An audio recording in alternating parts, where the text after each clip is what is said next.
Hi, I'm Mark Rosano, founder and CEO of C6 Capital Holdings, coming to you from Primary Vision Network. So today is our Primary Vision Frac Spread Count show. Obviously, anyone who's in Texas or has just been watching the news or Twitter for that matter, you know that there's been a lot of things happening in Texas. So we did a show on it that came out on Wednesday. You can check it out. We also wrote an article that simplifies things a little bit and shortens it, so you can kind of see what happened, why did it happen, and then what can we do going forward. For all of those that are unaware, there was a massive power outage, massive freeze off across all of Texas, which is not going to surprise anyone when we talk about the Frac Spread Count, which came in at 41. So we went from 161 to 41, a drop of 120 spreads.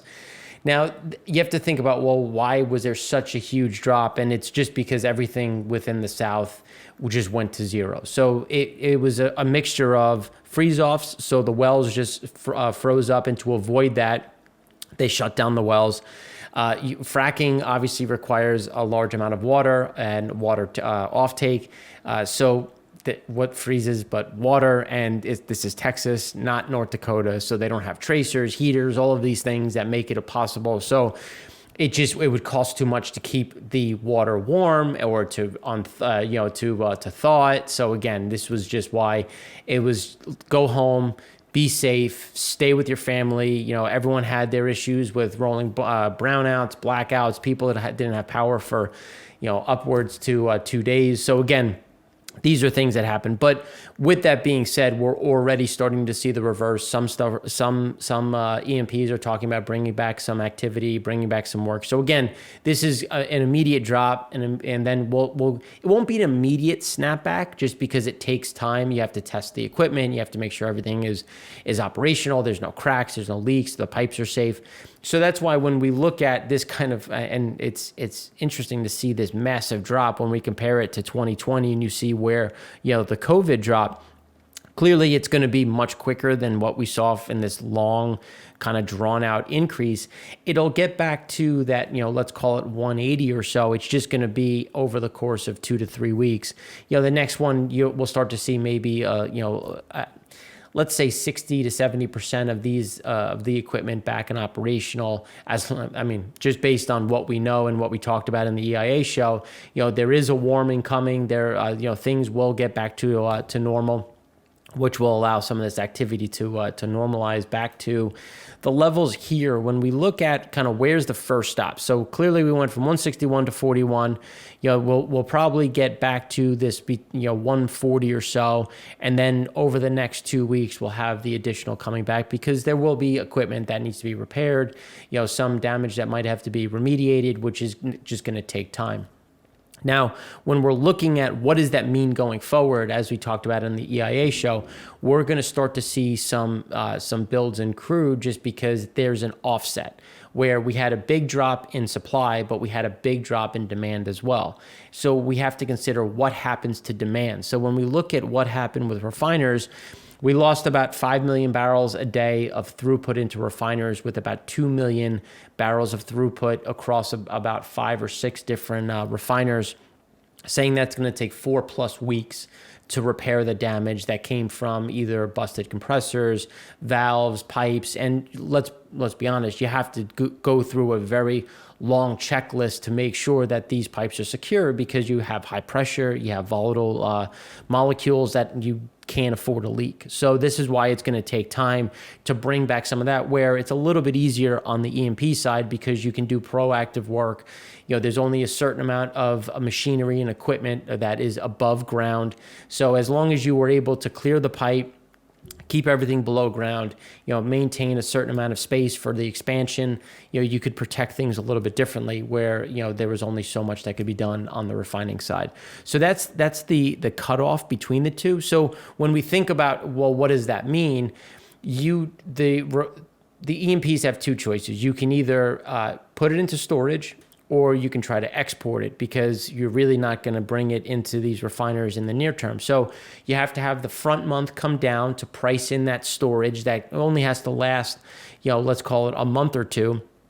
or you have to push the price down in the front month going into the international waters, because you need to open up that spread to incentivize more purchases. As we said on Wednesday when we talked about the export side, exports became started to slow down because we had tightness of the spreads, and now this is going to force those spreads to open up. And then in the meantime, what is this going to do with refiners going down? You're going to start to draw down a lot of your refined products, which will start to pull through the system.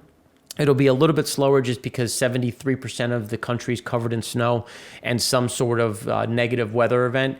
So that's obviously having a big problem there. So when we talk about what does that mean, European imports of refined products, mostly middle distillate, from the Americas are expected to drop to a 9-month low. As we've been saying, exports from the U.S. into Europe have been down, and they're now expected to drop to a 9-month low, just again moving further down, which is going to put more pressure on exports into the market. But at this point, it doesn't really matter because you're going to get the best price in the U.S. So you're also, not only is there less demand abroad, but you're incentivized to keep it here. What does it also do? It also opens up the arbitrage. So when we look at amid a surge of transatlantic diesel, reverse arbitrage from Europe. So when we look at gasoline and distillate, we have a haul coming from Europe into the Americas. 14 tankers hauling 554,000 tons are expected to arrive in Europe from the Americas this month, which is the lowest since May, which includes 9 tankers. And then when we look at what's coming this way, we're back to about a 4-month high on gasoline and diesel, and I should say distillate, coming from Europe into the U.S. So then when we go abroad and we look at some of the other impacts, we want to touch on just what's happened in OPEC, just because I think it makes sense to talk about.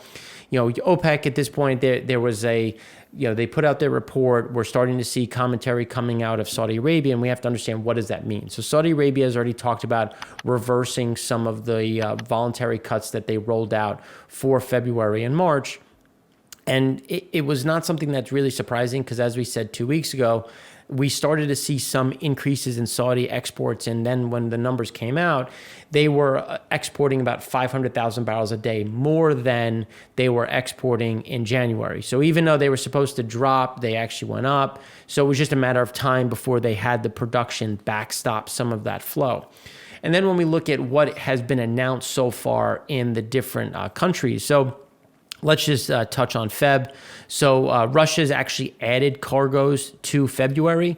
So that's actually going to take that number closer to where we were in January. There was initially a shortage that came because of weather that has now been reversed, and they're actually going to be back to where they were in Jan. The other big problem is Congo is not clearing. And because Congo is not clearing, they're actually rolling down prices. So they're pushing down prices. So far, the last time I saw something on the windows was on January 26th. So I'm just hearing anecdotally from contacts in the industry that they're starting to see some price decreases, but nothing has crossed yet as they're looking to compete getting into the market. The other issue is, as then we go into March, you can see where Norway is. They're moving back up to their levels, but Angola and Nigeria are actually adding back capacity in April. So now we have a situation where we have this slowdown in the physical market. We have some glut that's in February bleeding into March, which is then going to bleed into April. So we have to look at how quickly can some of these cargoes clear. So Urals are really weak right now in Rotterdam. They're negative $2 CIF. Which is also causing some of those issues. Crude exports from Saudi Arabia have been increasing, and again, that's that matchup. But when we think about Saudi Arabia increasing, it's important to look at these countries and what they normally bring to the market. So you can see that for the most part, as we come out of 2020 and get into 2021, they're right back to normal. Now, there are cuts. There are countries in here that were supposed to cut, that have cut. Why they're back so quickly is Libya. So Libya has brought about 1.2 million barrels a day. We'll do a deeper dive in a few minutes. But you can see how we've gotten back to this normalized level, and it's really being supported by Russia, Libya, Iraq, that has come back to such a level. And then obviously Norway is at a 10-year high as they've closed that gap in general, or I should say back to those 10-year highs as they've maintained over 1.6 million barrels a day. Now, the reason why they've been able to do that is when we talk about the physical market, the North Sea prices have been fairly strong. You had the Fortes pipe that went down. That's now back up. So when we look at what China was doing, we had some decent sized purchases coming from China out of the North Sea, but prices have started to normalize. Bids still remain strong, but have started to fall over the last two sessions, as I've been saying before, because they had gone up. So when we look at Glencore, Fortes is at 60 cents, which if you look at what it was yesterday, it was at 70 cents. So again, you're coming back 10 cents. We had 80 cents on some of the other North Sea Norwegian barrels, which is down 5 cents from yesterday. Fortes coming from Tote is down to 65 cents versus 80 cents yesterday. And then Vital is at 95 cents and they were at $1.20. So when we're looking at some of these discounts, we're starting to see them roll through. And it's because multiple reasons. But one, Libya is back stronger than expected after the hiccups with the strike. The U.S., obviously, with their issues, they're going to start to price at a discount, and then Nigeria adding back cargoes and Congo adding cargoes. I shouldn't say adding, struggling to clear cargoes between Nigeria and Congo. They're competing more aggressively into this market, which again is going to pull down some of that pricing. So when we look at what OPEC has done, this came out in their most recent MOMR report, which is just their monthly report, which is I think a must read in terms of what are they saying, what are they thinking. This is always some great insight in terms of how are they viewing their underlying markets. Even if you don't agree, it's just a great data source to pull from. So when we look at January, you can see that they were up to 25.496 million barrels a day. The increase from December to January was 181,000 barrels, and it was pretty much well distributed across Saudi, UAE, and then Iran came back. We have Iraq, which again keeps going higher, even though they're supposed to be going lower. So here you can see that there's been a pretty steady increase, but as we come into February, 1 million barrels was supposed to be shaved off of that number coming out of Saudi. But as we said when this was coming, you have to look at production versus exports, because they can say one thing on the production side, but they do have storage. You have to look at exports, because under this price deck, given that let's be honest, the paper crude market has been unstoppable over the last 6 weeks of barely a downtick. So how are you not going to try to maybe capture some of this market and pull that forward? And even though there's some softness in the physical market, you can do some hedging, you can do some financial work and try to capture some of this, or try to show that things are overheated and you need to kind of pare back. So when we look at demand, this will continue to get adjusted as new data comes in. So you can see that when we look at the adjustments overall, they took down the estimates for 2020 by about 10 million barrels a day, closing out world demand at about 90 million barrels. We have something a little bit lower, but again, you're getting it to an idea of just how much pain was felt throughout 2020, which we have to consider when we're going into 2021. So now that we go into 2021, this is the expectation so far. So they've taken down Q1 by almost 1 million barrels a day. That's something that we think is going to continue to get walked back, especially because, and we talked about in the EIA show, the Chinese Lunar New Year. So the data came out. It was actually worse than even what we were expecting. And it's when you look at the road travel side, that was a little bit better than expected. But we thought that was going to be the case because people were going to be more local. They were going to drive a bit more. But when we look at further driving in terms of distance, when we look at public transportation, and then when we look at airlines, that was much weaker, with total trips actually down 32% versus 2020.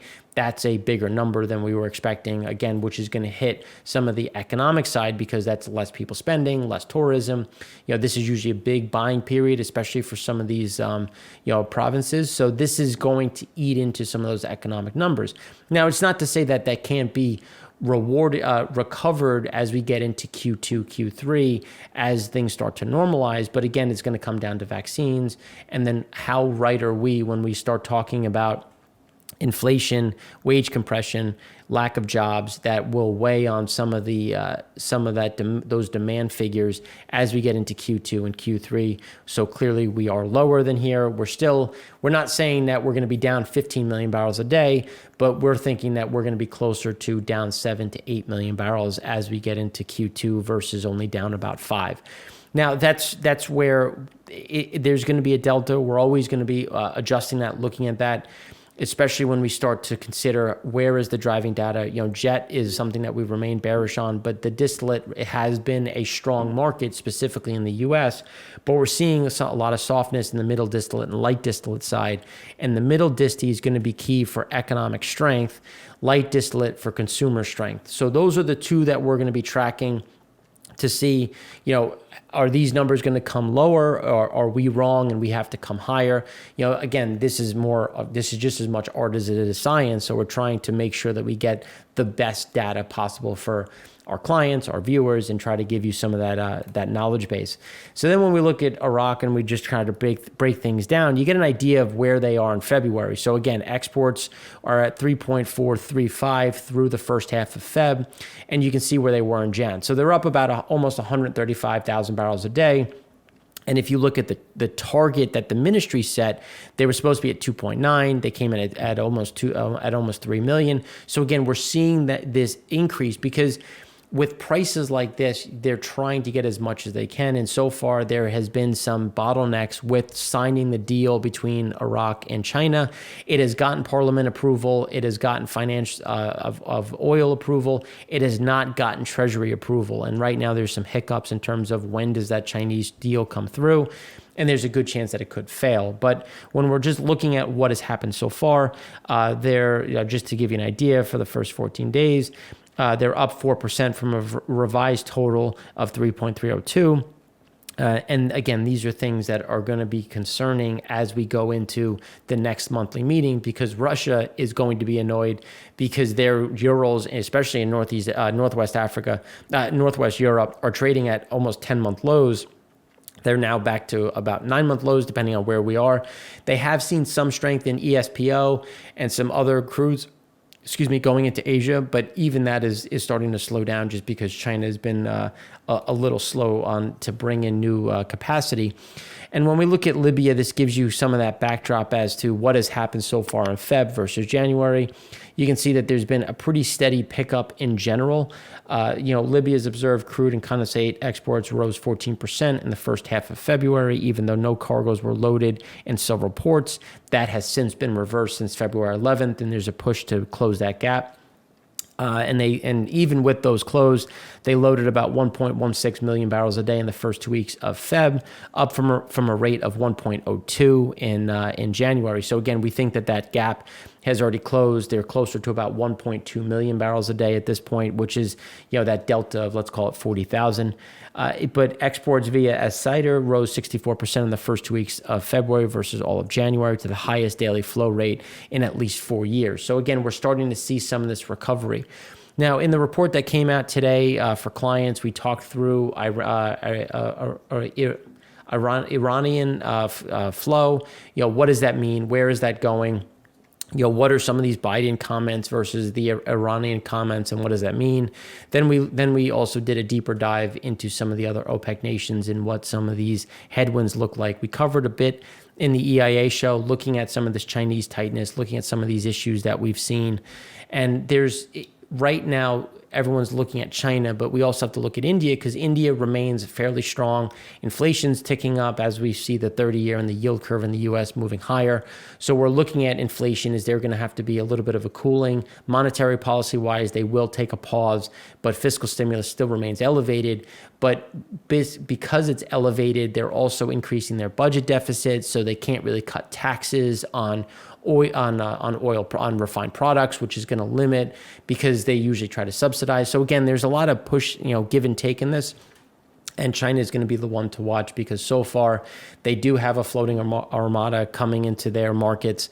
So we're going to have to see of how active do they get now that they come back from Lunar New Year. So far, it's been fairly tempered. But again, the ones that to watch to get an idea of how quick are they coming back is going to be the Congo, and it's going to be West Africa, because they've already taken their slug of North Sea, so that's why that's paring back. So now we're going to have to look at some of these African cargoes to get a sense of where things are headed. So we'll keep providing you with updates, as we go forward. There has been a lot of changes, a lot of data. So hopefully you enjoyed it. If you have any questions, something that you don't understand in the show or something that you're seeing elsewhere, please let us know. There was another article about those missing barrels, because there's essentially a Wall Street Journal article, at least. I shouldn't just say Wall Street Journal, whether it's Times or other, talking about how there's missing barrels in the market. We all know where a lot of them are. They're in China. So the question is how much. Is it a bad calculation? So these are things that we're always considering and looking at as we go forward to try to get an idea of where is the market going to be over the next few months. So thanks again for watching. We hope you have a great weekend, staying warm. Hopefully everyone has power back and you haven't had any water damage. So thanks again for watching. I'm Mark Rossano, founder and CEO of C6 Capital Holdings, coming to you from Prime Revision Network.